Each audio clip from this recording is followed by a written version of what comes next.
everyone, I'm your host Pensyfan19 and welcome to the February 2023 Pensyfan Periodical. This is a monthly news series which covers most of the major railroading headlines from around the world, as well as my opinions on them.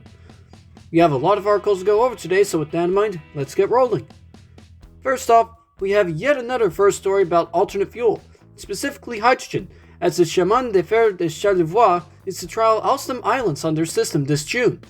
Such a route assignment is a good fit for these new multiple units, since this Quebec railroad already rosters their own European multiple units for revenue service, specifically DB Class 628s imported from Germany. It's nice that the HMU will be running on a relatively known line, so this way it can run long enough to get proper feedback from crews and passengers without disrupting too much traffic, as this HMU will also supposedly be built right in Quebec City. This will also mark the first time any hydrogen-powered multiple units will set wheel in North America, and therefore officially bring forth a new age in short-haul passenger railroading. Not too long after news of this test run released, Stadler, another recent multiple unit builder for the US, officially announced their plans to create their own battery-powered multiple units. Although, they don't look too different from any other American flirt, and Stadler hasn't announced which lines these BMUs will run on yet. Overall, it's nice to see that North America will finally start their journey with alternate fuel-powered multiple units, albeit a few years after Europe first started, as hopefully more short-distance and hopefully intercity passenger trains will utilize these cleaner forms of energy on new and existing routes alike. Speaking of which, here is some interesting news. The CEO of Ukrainian Railways created Rail Force One in honor of Biden's visit to the country.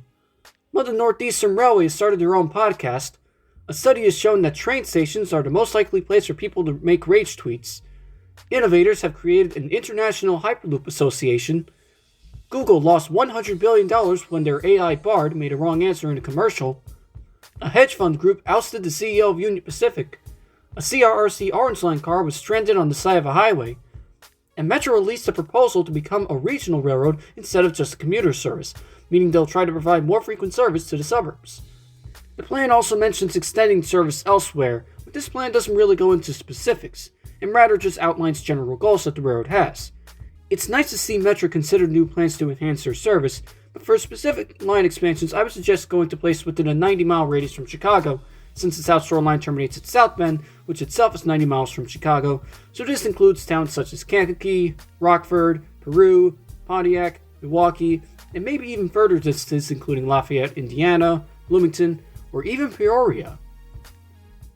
Now here's the follow-up news section to cover articles from stories from previous episodes. East Broad Top number 16 has been returned to steam and started pulling excursion runs on the recently restored tourist railroad. The Northwest Railway Museum has saved a Talgo Series 6 cafe car. Great Western Railway has purchased Viva Rail and will continue Class 230 trial runs.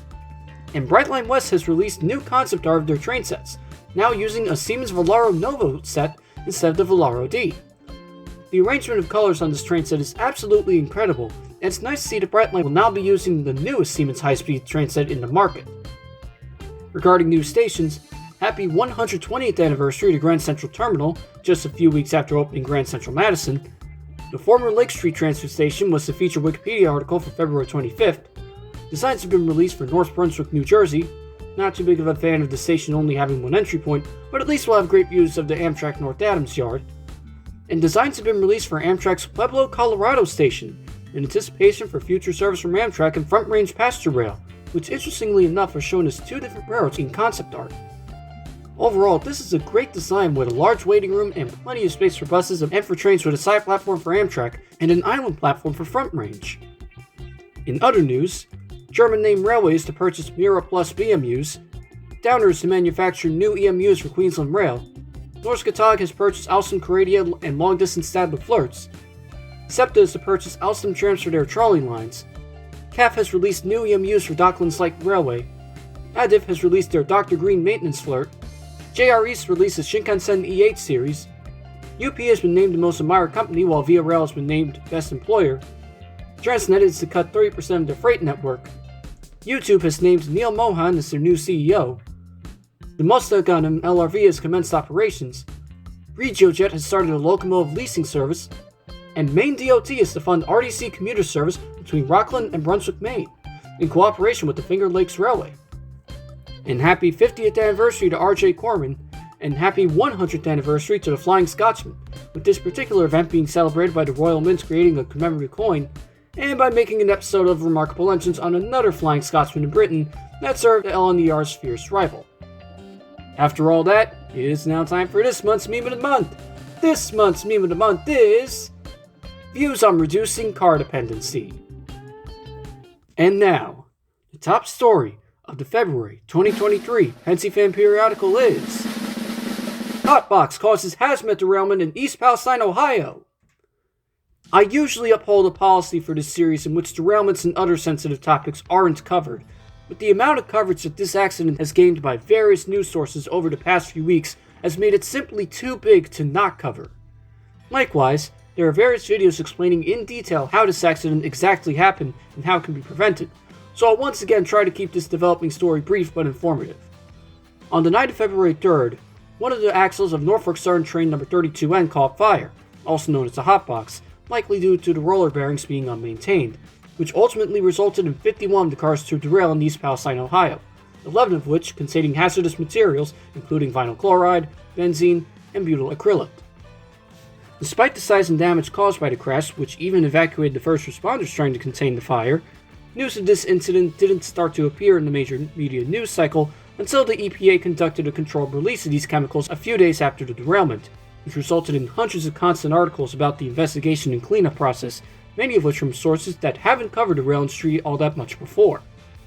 There's particularly been a call for introduced electromagnetic control brakes, or ECB brakes, since the Class 1s have lobbied against them and other safety features years prior in order to save on operating costs, and although ECBs couldn't have prevented this crash in particular, they still have their value in keeping railroading safe.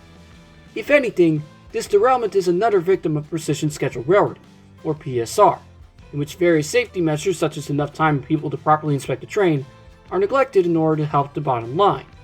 To answer the public's demand for safer railroading, various officials and state legislators are attempting to pass various measures to increase standards for freight railcar production, as well as other feats that limit the effects of PSR, such as limiting train lengths and mandating two-man crews, with Washington State even going as far to mandate cabooses for all freight runs in the state.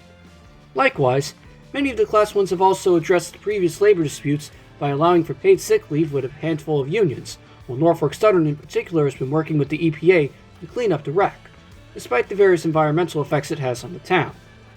Once again, we're witnessing history in which the American freight rail industry is making headline news not once but twice within the past few months, and is bringing light to the various adverse effects of placing profits over people and safety.